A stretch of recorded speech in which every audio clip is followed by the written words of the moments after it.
Hey, rail fans and model railroaders. Welcome back to episode 5 of Getting Back on Track with Steve. So today, we're going to get involved in some electronics. We need to run bus wires, so we need a bus wire for the inner loop, one for the outer loop, and then an additional bus wire that we're going to run so we can run accessories.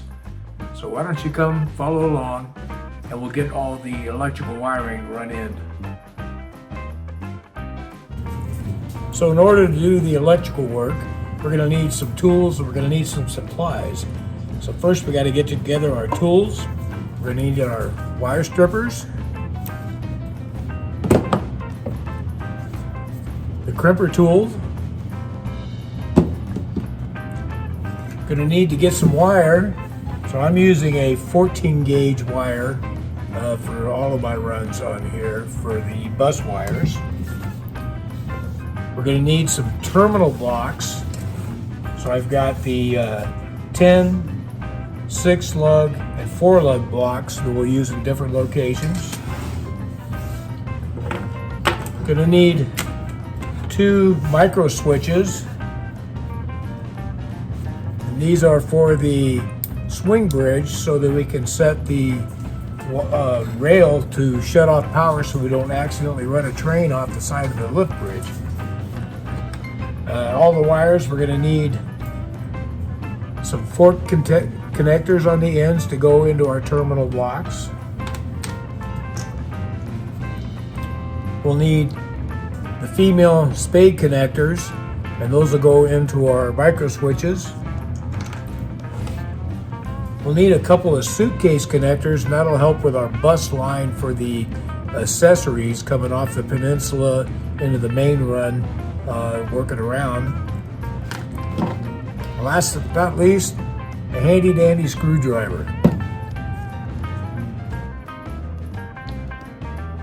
On my layout, I have a plan for 2 lines of DC power with separate controllers, which are MRC.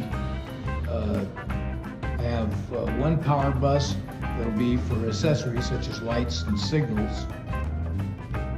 So we need to determine the color code, and then we need to make sure we're documenting our wires as we go through all the terminals and the colors so that we can trace the wires easily in case there's a problem with wiring. So on this one, the outer loop, we're using a blue and white with the blue being a positive. The inner loop is red and black with the red being positive, and the accessory is green and yellow with green being positive. I started by measuring each run and pulling the amount of wire off each spool, then coiling each of the bus wires together.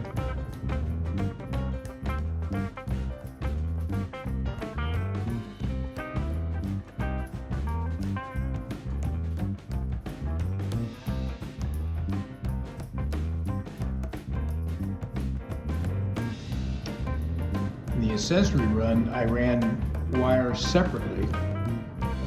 Ran one wire through and then the other wire, so negative and positive won't run together.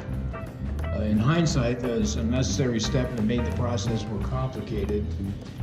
Found it's better to pull off of 2 spools at a time and route it around through the holes. It'll save you some steps and some time. On the outer main loop, we're running both the positive and negative wire together, and that will save us some work and save us some time.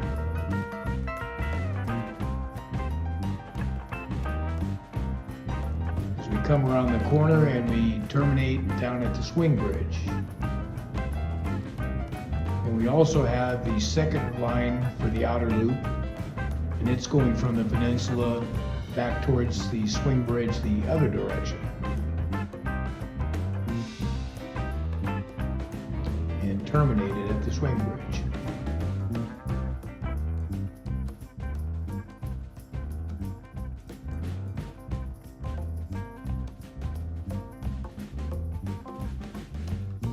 So now we're running the black and the red wire coming around on the inner loop,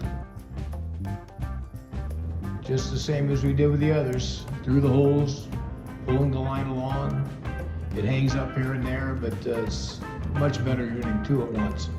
Terminated again at the swing bridge.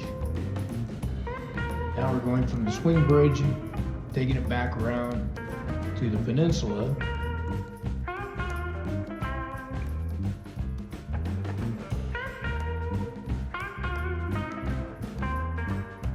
So here we're going to terminate all of the lines at the swing bridge. So we're using a terminal block to safely terminate each of these loops.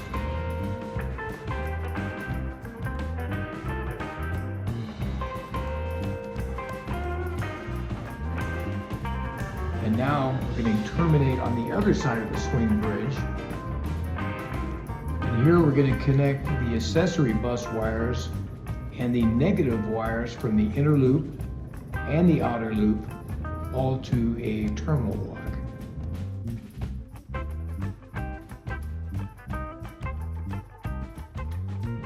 Then we will connect the outer loop positive wire to a terminal block.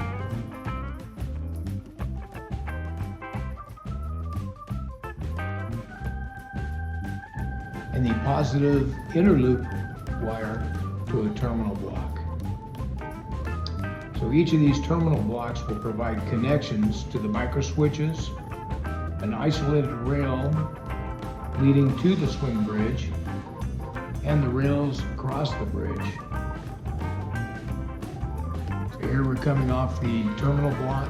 We're going to hook into the micro switch. The micro switch will be activated by opening or closing the swing gate.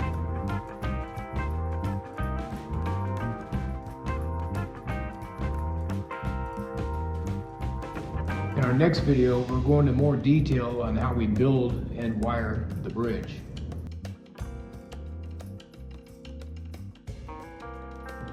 And finally, we're going to connect the inner, the outer loop, and the accessory bus wire up at the peninsula.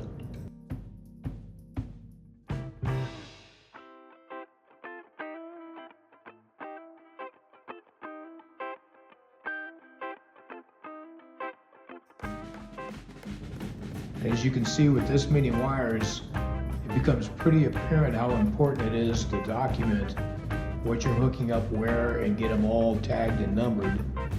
So in the event you do have a problem with your electrical, it's much easier to trace out where the problem might be and which wires are affected.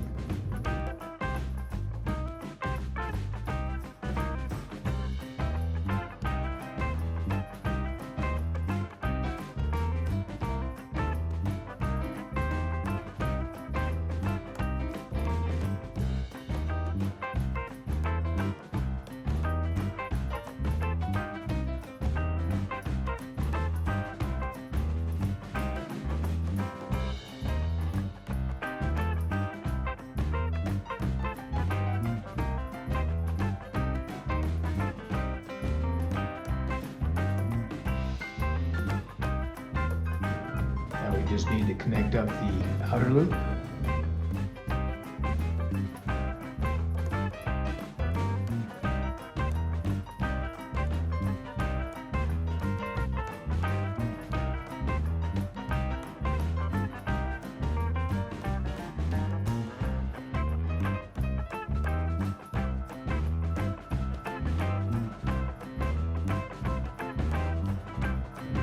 And then finally, we can start working on connecting the wires that run the accessory up underneath the peninsula. And these will go directly to the other end of the peninsula where our controllers are.